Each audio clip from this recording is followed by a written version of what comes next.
trail. Well, This is the trail. you see? Yes, yes. Okay. I see. I see trail. Follow it that way.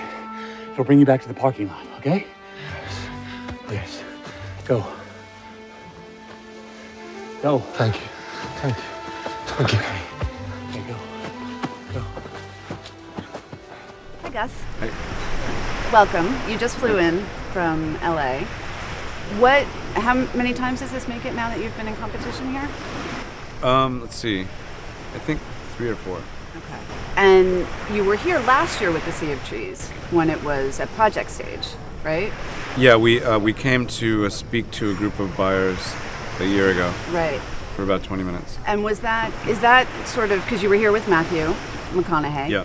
And I remember there was like a big beach event and it was sort of well covered by the press. Yeah. Is that the way of the future for getting your movie financed? I don't know. Let's see. I don't know how many people do that kind of thing. I didn't orchestrate that. It was maybe the distributor, like an idea they had, which I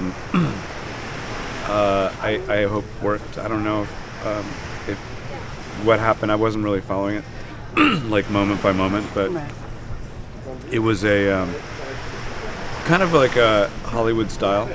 I think people do that. Like they bring their rough cuts. Right. I think that same year, Terry Malick was showing a rough cut, and Russell Crowe was showing a rough cut of their Water Diviner?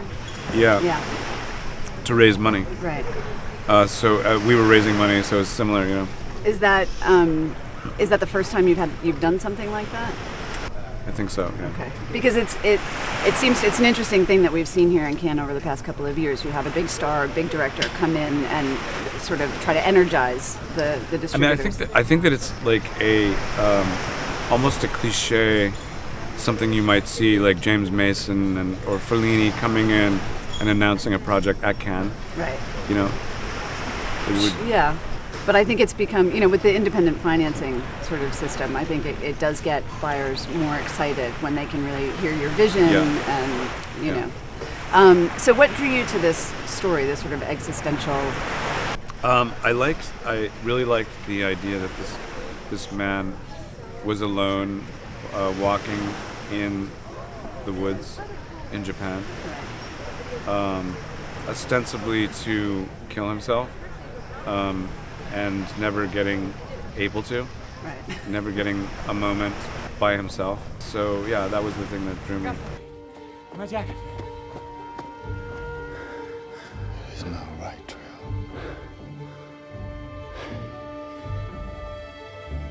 trail.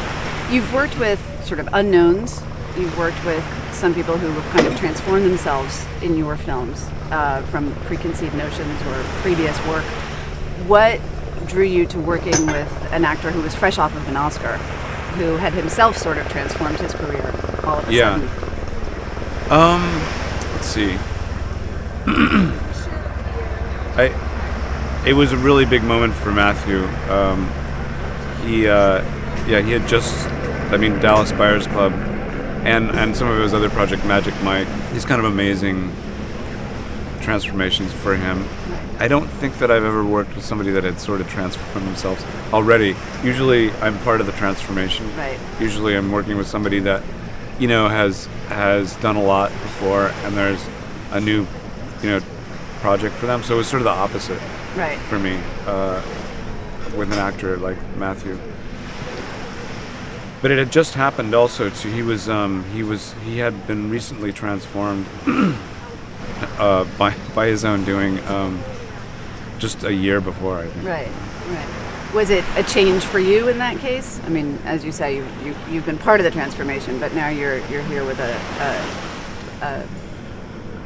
somebody who has just come off of this massive thing. Was I what? Was it a change for you? Did it present any kind of challenge? No, not really. Okay. And what about Ken? How did you come upon Ken Watanabe? Ken Cow. No, Ken Watanabe. Ken Watanabe. Well, let's see. I think he was even the first person that was connected to the project. Yeah. It was for him an older project that he had agreed to do with Gil Netter, who was the main producer, and Chris Sparling, who was the writer. So he was already there. He was already in place. And then I signed on, and then Matthew signed on. Okay. And does it feel different every time you come? I mean, you are a Cannes veteran. You've won the Palme d'Or. You've won a directing prize. You've won the 60th anniversary prize. Does it feel different every time you come down here? No, for me it's always the same. You know, Really? this could be like 15 years ago. Really? Yeah. It's just Groundhog Day. Yep. Same beach, same yachts, same crew. Do you feel that the festival itself has changed at all?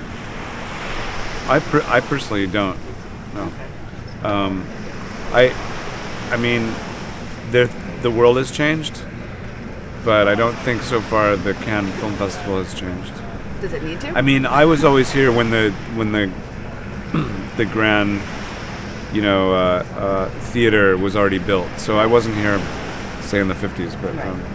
I'm sure it's changed. No, you would have been a kid. I would have been too young. Yeah.